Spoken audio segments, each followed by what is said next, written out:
The train hissed loudly as it pulled into Zurich Hauptbahnhof. Its shiny silver body cut through the bright morning air like a sharp knife.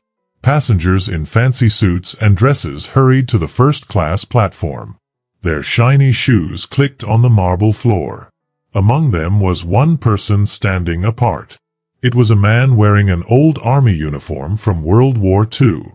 His boots were worn but clean, and a canvas bag hung over his shoulder. His hair had a little silver in it. It was Keanu Reeves. He moved calmly through the crowd, not in a hurry, with a quiet dignity. The uniform he wore wasn't a costume. It wasn't for fun. It was a memory, a symbol of something deep and important. Keanu gave his ticket to the attendant at the gate. The young woman hesitated for just a second. She seemed confused by how he looked compared to the fancy first-class cabin. But she nodded politely and let him through. Inside the first-class carriage, everything looked fancy. The wood was shiny, and the seats were soft and comfortable. Soft classical music played in the background. The smell of fresh coffee and shiny leather filled the air. People were talking in French, German, and English. They all sounded confident and important. When Keanu entered the carriage, a quiet wave passed through the people. Some looked at him with curiosity, some with amusement, and others with judgment. Two young businessmen whispered behind their glasses of champagne. An older woman holding a handbag squeezed it tighter. A man in a gray suit, later called Mr. Victor, smirked and said loud enough for others to hear, "I didn't know they were giving out first-class tickets with army surplus these days." A few people laughed lightly, but the laughs were mean. Nobody said anything to stop it. Keanu didn't respond. He didn't even look at them. He kept walking calmly down the aisle and found his seat by the window. He placed his duffel bag carefully at his feet. Outside the window, the city turned into mist and movement. The sunlight shone in long golden lines across the floor. Keanu took out an old book from his bag. It was the script of the movie A Walk in the Clouds. The edges of the book were worn from being opened many times. A photo fell out from inside. It was a picture of a younger Keanu and his friend, Itano Maya Delacroix, laughing on set with their arms around each other. Keanu smiled a little as he touched the edge of the picture. Then he put it back into the book. The train gave a small jolt and began to move slowly. It was taking him toward Milan, and something soon would happen that would remind everyone on the train that honor, memory, and worth are not measured by money, but by something older and stronger. The people behind Keanu kept whispering. They were still making fun of him, but he ignored them. The train moved through the countryside. The city of Zurich got smaller as green and gold fields passed by. Inside the first-class carriage, the air felt colder and sharper. Keanu sat quietly, his uniform neat, his back relaxed. He didn't notice the growing curiosity and judgment around him. A waiter walked down the aisle, offering sparkling water and espresso. Most people didn't look at him.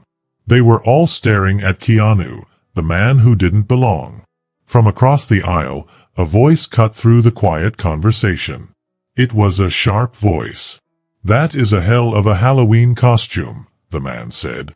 It was Mr. Victor, his voice full of sarcasm. "Mr. Victor," someone nearby said. His hair was perfectly combed, and his watch sparkled in the light. Everything about him screamed expensive and important. Keanu turned his head a little and looked at him calmly. Mr. Victor laughed under his breath and leaned back in his seat, stretching his arms like he was trying to show off. "You know, first class used to mean something," he said loudly, making sure others heard. "Now, I guess anyone with a souvenir jacket and a story can just walk in." A few people chuckled, but it was a light, mean laugh. Keanu didn't respond. He didn't even look their way. He kept walking quietly down the aisle, finally sitting in his seat by the window. He turned his attention back to the hills outside, where the Alps started to show up in the sky. Keanu took a deep breath. He wasn't bothered by the laughter. A woman from another seat whispered, "Maybe he is lost. Poor thing, looks like he wandered off a movie set." Keanu blinked slowly, but didn't show that he heard her. Mr. Victor wasn't done yet. He leaned forward, his smirk getting bigger. "Hey, soldier boy," he called out. "You sure you're in the right place? This isn't the discount parade back there in economy." The train kept moving, and Keanu just sat still. His book rested on his lap, one hand gently touching its old cover. His eyes stayed focused on the horizon where the mountains stood tall. Another voice from across the aisle said, "Maybe we should ask for his autograph. Could be worth something someday." More laughter, louder this time, and meaner. Keanu stayed calm. He didn't look at them. His hand tightened slightly around the book, but he didn't stand up or say anything. He just stared out the window as the train moved on through the beautiful countryside. The air in the first-class cabin grew quieter. What had started as casual teasing was turning into something more serious and mean. Mr. Victor, sitting back in his seat, swirled the last of his wine in his glass. "Honestly," he said, shaking his head with fake pity, "it's a security risk to let anyone dress like that and walk around first class." Some people in the cabin murmured in agreement. They were uncomfortable but didn't want to get involved. Some even nodded, as if agreeing with Victor's cruel comments. Keanu sat still, his uniform perfect, his boots firm on the soft carpet, his duffel bag by his feet. He didn't say anything. His hand rested on the book, and his eyes stayed on the view outside. He didn't seem to care about the whispers. Suddenly, the door at the far end of the carriage opened with a quiet sound. Two security officers walked in wearing dark blue uniforms. Their faces looked serious but calm. "Excuse me, sir," said the taller officer, coming up to Keanu. "May we have a word?" The entire cabin went silent. Everyone leaned in, trying to listen without looking obvious. Keanu looked up calmly. "Of course," he said.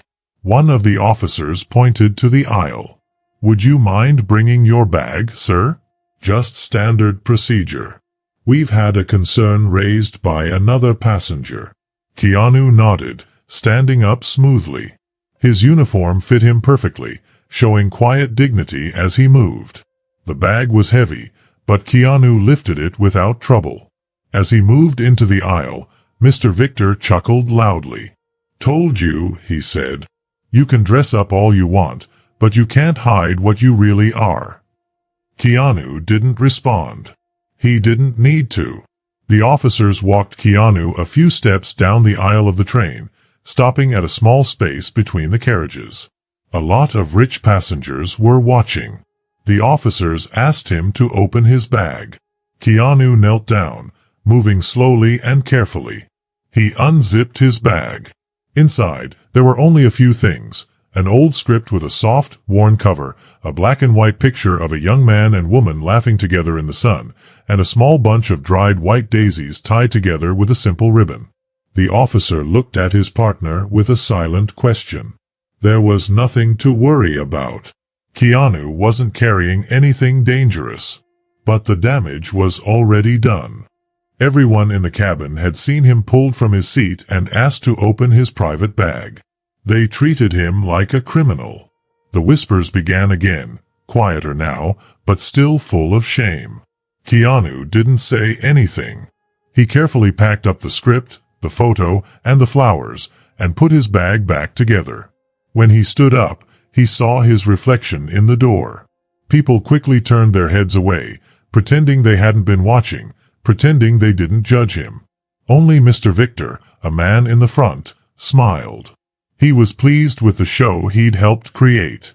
Keanu didn't flinch or show any emotion. His face stayed calm, but his eyes had something strong and unbreakable in them. He walked back to his seat quietly. The train moved forward, carrying the passengers, their growing feelings of shame, and the events they didn't yet understand. The train wheels made a steady, slow sound on the tracks.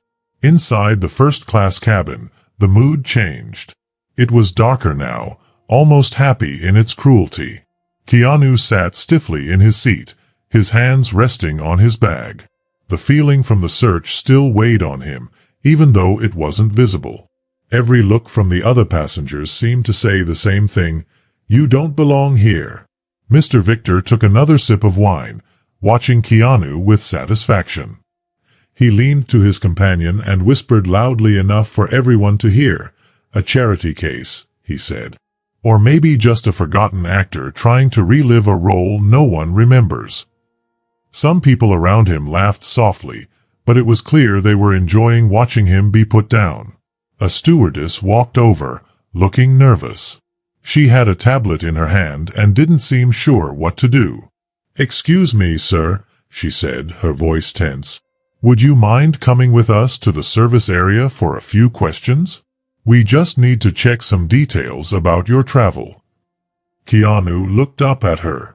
His face was calm, but his eyes seemed tired, like no one could see. "Of course," he said quietly. He stood up without arguing and lifted his bag back onto his shoulder. His boots barely made a sound on the soft carpet as he walked into the aisle. People watched him, some staring openly, some pretending to read or talk to avoid looking at him. As Keanu walked past Mr. Victor, the man raised his glass in a fake salute and said with a smirk, "Better luck next time, soldier boy." Keanu didn't react. He didn't respond. He just kept walking. The service area was cold and plain. It was a small space between two carriages, where the fancy part of the train ended. The noise of the train was louder here, more mechanical and rough. The stewardess and a security officer asked Keanu to wait.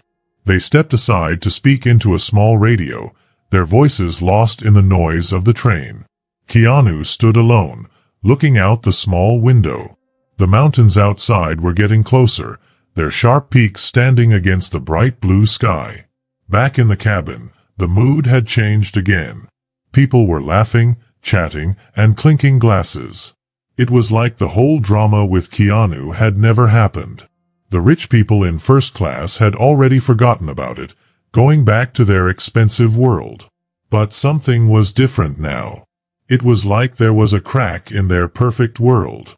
Keanu didn't care about the laughter or the whispers. He was thinking about the past.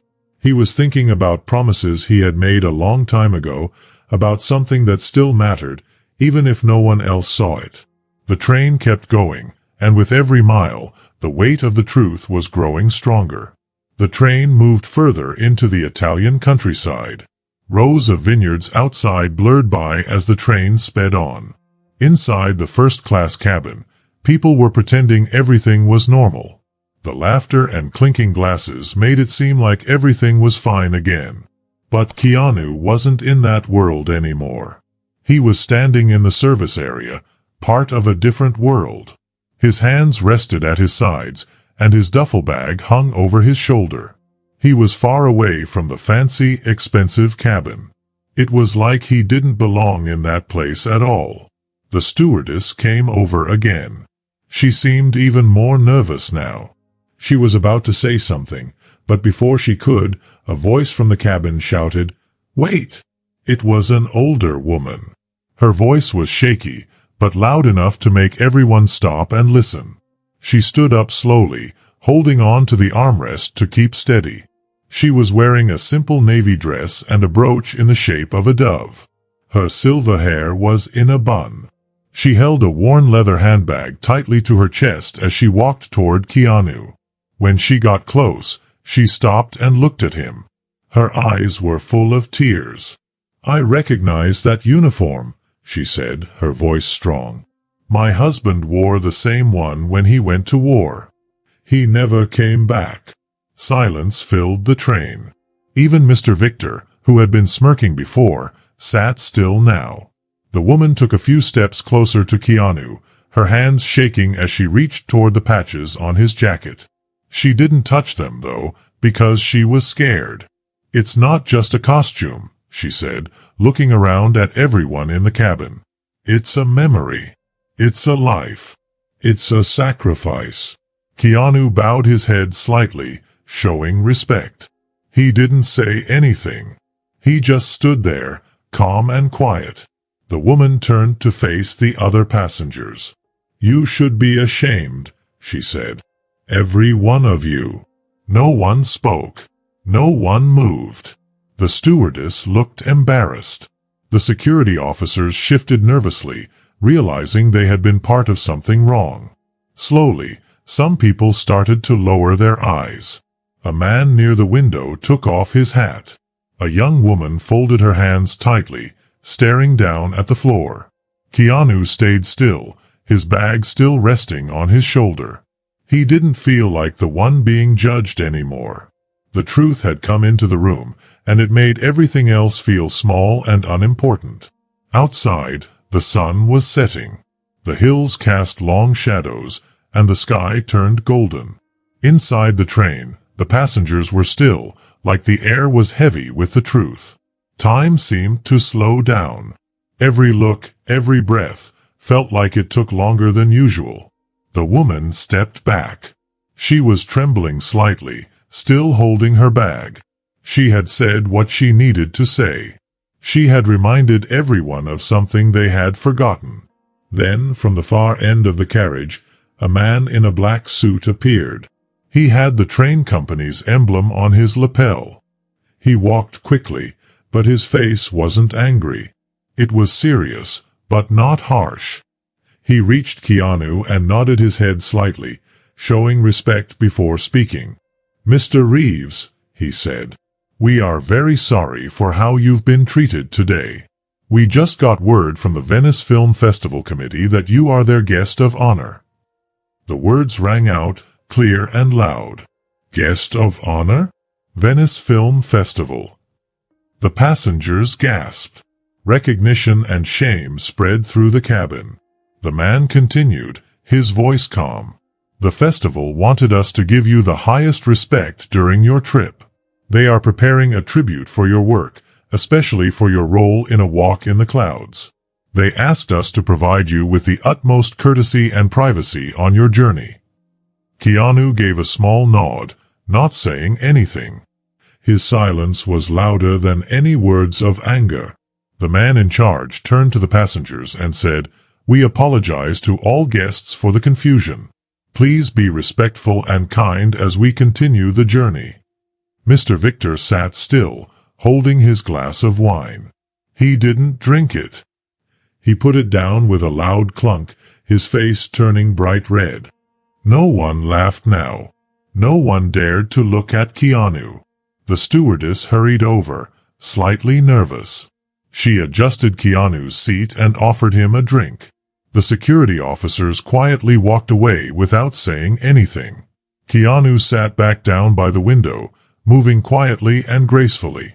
He carefully put his bag on the floor and took out his old script. He slowly flipped through the pages. Outside the train, the mountains grew bigger, their tops covered with snow. The sun was soft, turning everything golden and warm inside the train. A peaceful silence spread over the passengers. It wasn't a silence of judgment, but one of thinking. It was uncomfortable and honest. Mr. Victor shifted in his seat, pulling at his collar. He looked anywhere but at Keanu, the man he had tried to make fun of. The train moved forward, taking everyone toward a place that didn't seem as certain as it did an hour ago. Keanu sat by himself, lost in his thoughts, untouched by the noise of regret around him. The journey wasn't over, but the lesson had already been learned. The train slowed down, the sound of the wheels softening as they approached the Grand Station in Milan.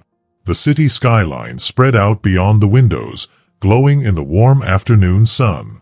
The domes and towers stood tall against the sky. Inside the first-class cabin, passengers began to move, gathering their things, fixing their jackets, and smoothing their hair. But there was a strange feeling in the air. It was heavy, and no one could shake it. Eyes still flickered toward Keanu, but now there was no laughter, no pride, just a guilty silence.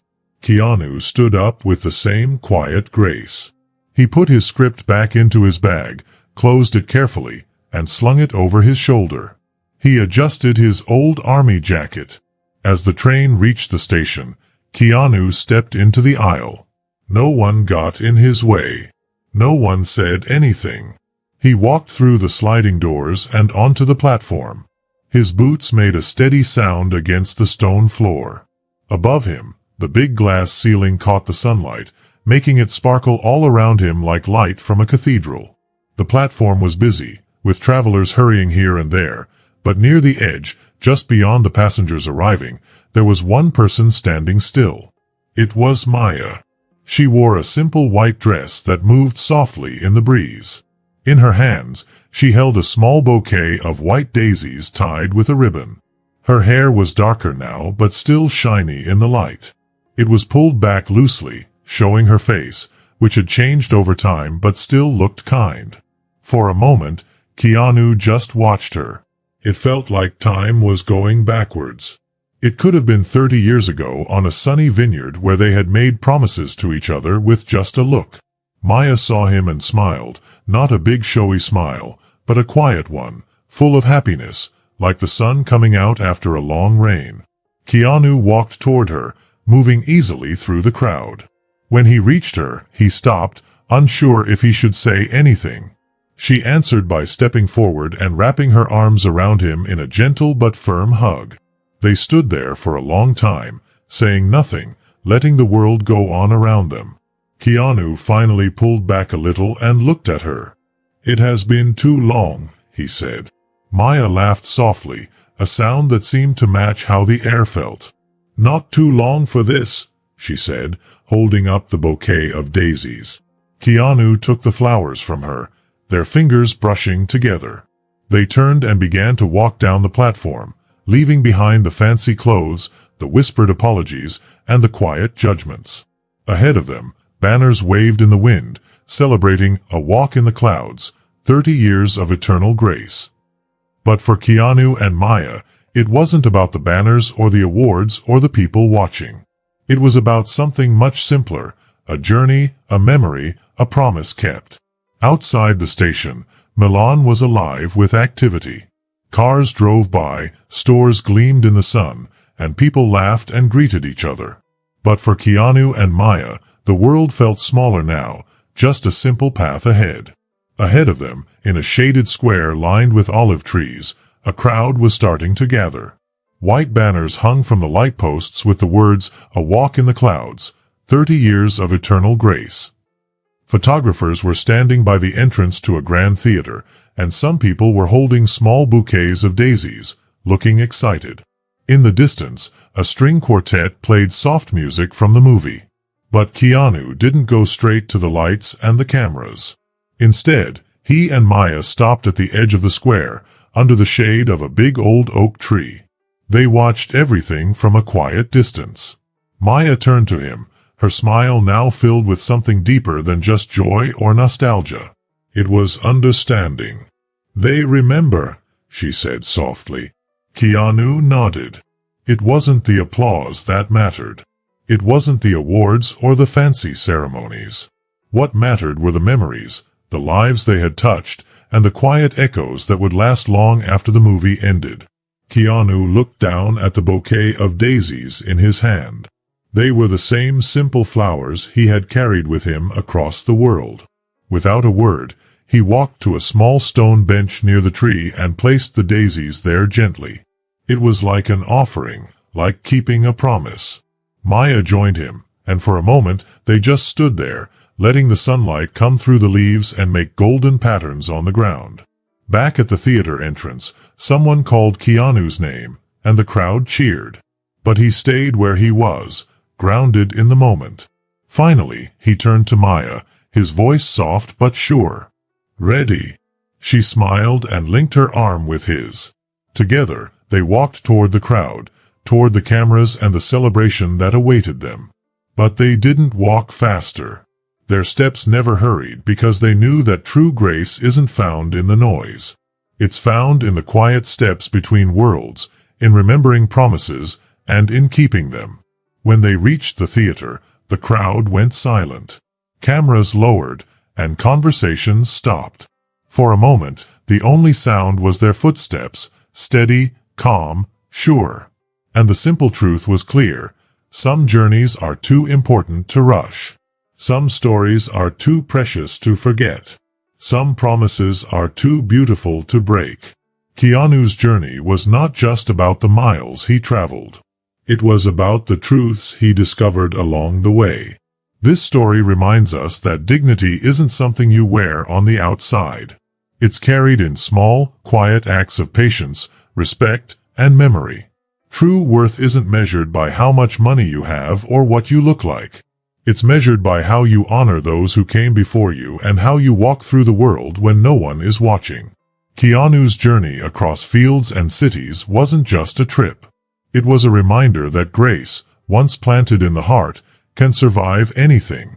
In a world quick to judge, the ones who stand quietly, who remember and who endure, are the ones who truly make a difference. If you liked this story, tell me in the comments. Don't forget to subscribe for more fun adventures and mysteries. Thanks for watching. See you in the next video.